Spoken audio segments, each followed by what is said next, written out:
Good afternoon, my little cubs. It's Saber. Yes, we are picking off right where we left off yesterday. I know I explained it all then, these are pre-recorded, da-da-da-da-da.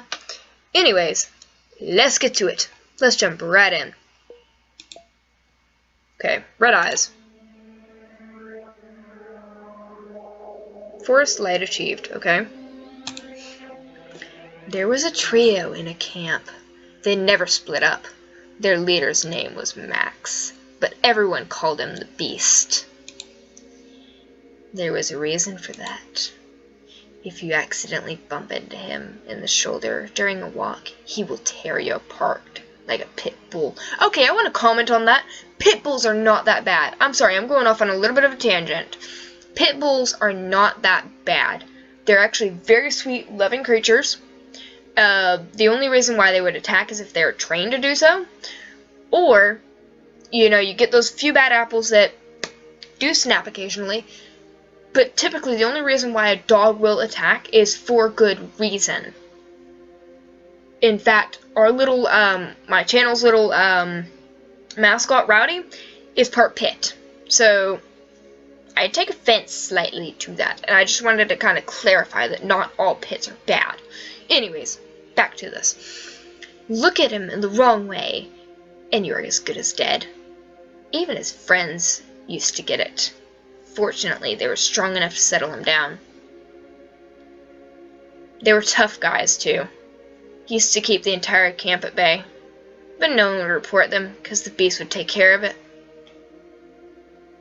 No one would say a word against them, and the trio was having fun. In short, the guys were on the road to success, but they failed? Because of whom? Because of a girl, of course. There was a lass in the camp whose name was, Vera, whose name was Lena. Once upon a time, Max had seen this Lena girl doing exercises. What do you think? She was a gymnast, not some bookworm. And so the Beast was lost. He couldn't get her out of his head. Even food wasn't an option. He asked her on a date that evening. And she said? And she was like, I would love to, but there was a problem. What problem? Your friends never leave me alone. Make them. The Beast accepted the deal and left. He didn't even notice her eyes blazing with the crimson fire following him. All the night he was rolling in the bed sleepless, and the next morning he had the talk with his friends. Are you okay? They said. We've never met this Lena before. Max chilled out and went back to Lena in the evening. You're wrong, he said. My friends have nothing to do with you. Lena was, don't you trust me? They came this morning threatening to meet down if I'd meet with you again. It's up to you who to be with. The Beast left with pain in his heart, unnoticing the red fire blazing in Lena's eyes. The next morning, he set off to his friends.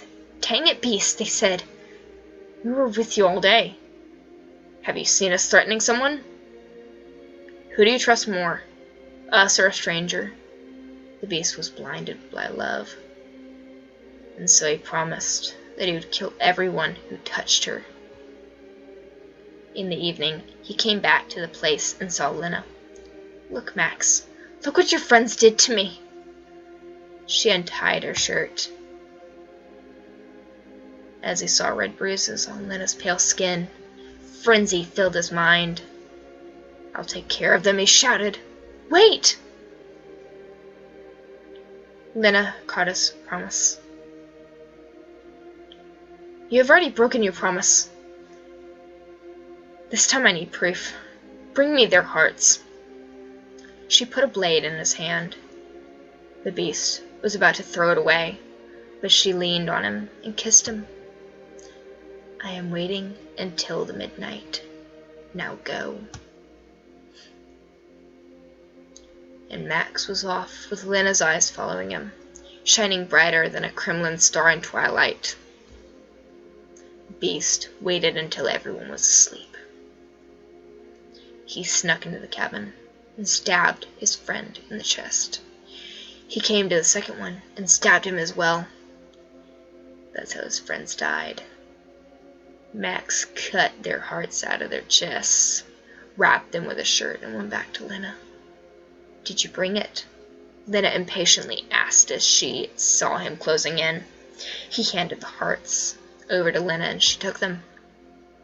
She turned away for a second, and when she turned back, the hearts were gone.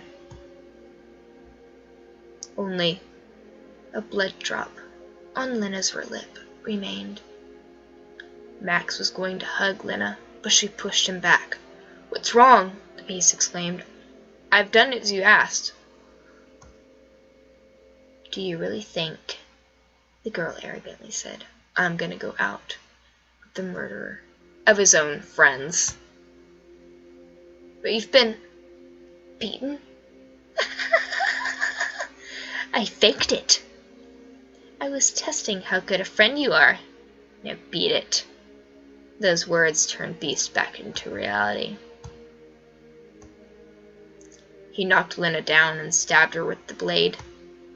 Again and again, but the blade didn't work against her. Only then did the Beast see the shiny crimson eyes of his girlfriend. That scared the crap out of him. He backed away, but Lena took his and said, "Where do you think you're going? Come to me. Hug me harder," she said while disappearing into the ground. Max tried to set himself free, but he couldn't. Lena was already halfway underground. She was about to take him along with her. Max gathered his strength, took the blade, and cut his hand off to break free from Lena, who disappeared underground with his hand. Max stopped bleeding with a handkerchief and headed to turn himself in. Did he do the time? Nah, he was gone from his cell the next day. Only a letter, written in blood, he left. It said, "The Red Eyes." Cool story, Vera. Huh, big time. Tell us something, Stopia. Me? I can't. Why did you even come? To make company. It's okay. You're not supposed to be a storyteller after all. You must be really strong instead, aren't you? I am, yeah. Fine, I'll tell one. The one? I think so. Okay. I'm gonna leave it here. I hope that y'all enjoyed. If you did, leave a like down below, comment, subscribe hopefully, and I will see you guys in the next video. Bye guys!